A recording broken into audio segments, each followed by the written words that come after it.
শুরুতে তোমাকে জিজ্ঞেস করব তোমার পড়াশোনার হাতেখড়িটা শুরুটা কোথায় হয়েছে, কার মাধ্যমে হয়েছে হিফজের শুরুটা? আমি হিফজের শুরুটা হয়েছে হচ্ছে আমার গ্রামের বাড়ি কুমিল্লা মুরাদনগরেই।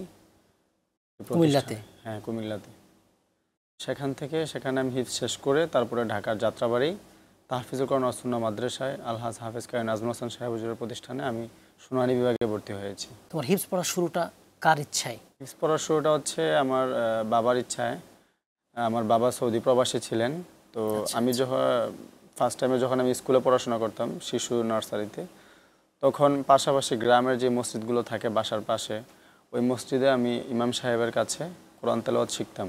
আচ্ছা আচ্ছা। তো সেখান থেকে আমাদের ওই মসজিদের ইমাম সাহেব আমার বাবাকে বলেছেন যে আপনার ছেলে আশা করছি ভালো কিছু করতে পারবে, ভালো হাফেজ হতে পারবে, আপনার ছেলেকে একটু মাদ্রাসায় ভর্তি করিয়ে দিন। তো তখন থেকে আমার আব্বু ইচ্ছা করেছে যে আমাকে হাফেজ বানানোর নিয়ত করেছে। তুমি তো দুটি মাদ্রাসায় পড়েছো বলছো, দুটি মাদ্রাসায় পড়াশোনার তোমার কোনো পার্থক্য পরিলক্ষিত হয়েছে? পার্থক্য বলতে কি, আমি যেখানে হাফিজ শেষ করেছি সেখানে তো নুরাইন নাজারা থেকে শেষ করা পর্যন্ত, তারপরে হচ্ছে ঢাকায় এসে শোনাইলাম। তো পার্থক্যটা বলতে দেখা যায় গ্রামের প্রতিষ্ঠানগুলোতে যেমন মস্কের যে বিষয়টা, কোরআন তেলাওয়াত সহি শুদ্ধ করার বিষয়টা, তেলাওয়াত সুন্দর করার বিষয়টা তেমন এত একটা প্র্যাকটিস হয় না, সেটা ঢাকাতে হয়। এটাই আমার কাছে অনেক পার্থক্য লেগেছে।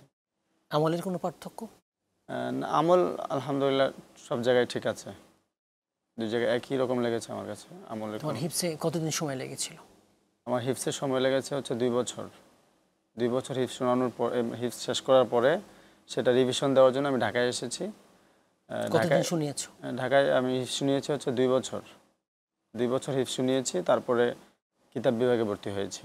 হিফজ পড়া অবস্থায় তোমার কোনো স্মরণীয় ঘটনা যেটা এখন মনে আছে? আসলে তেমন কোনো বিষয় মনে পড়তেছে না, বাকি একটা বিষয় বলতে হয়, সেটা হচ্ছে আমার হিফজ পড়ার যে বিষয়টা, আমার গ্রামে যখন আমি ভর্তি হয়েছি কুমিল্লা মুরাদনগরে, তখন আমার বাবা তো ছিলেন বিদেশে, প্রবাসী ছিলেন, আর আমার মা ছিলেন দেশে। বয়স কত যখন আমি মাদ্রাসায় ভর্তি হয়েছি তখন আমার বয়স ছিল হচ্ছে 9 বছর।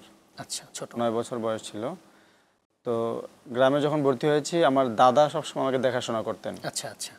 আমার জন্য খাবার নিয়ে যাওয়া, আমাকে মাদ্রাসা থেকে নিয়ে আসা, আবার মাদ্রাসায় দেওয়া, এটা আমার দাদা দেখাশোনা করতেন।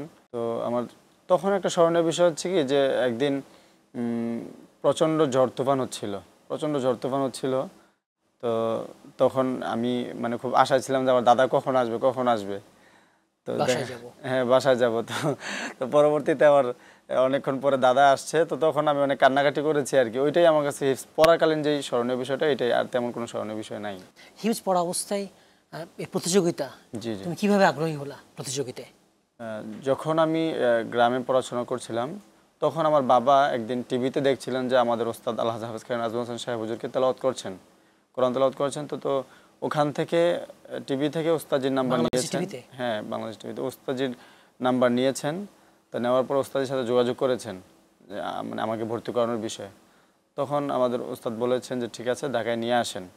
তো নিয়ে আসার পরে তখন আমাদের ওস্তাদ আমাকে যে প্রতিযোগিতার বিষয়গুলো, সকল বিষয়ে আমাকে অভিজ্ঞতা দিয়েছেন এবং বুঝিয়েছেন। তখন থেকে আমার ইচ্ছা যে আমিও যেন এক সময় বাংলাদেশকে রিপ্রেজেন্ট করতে পারি এবং কোরআনের মাধ্যমে বিশ্বজয় করতে পারি।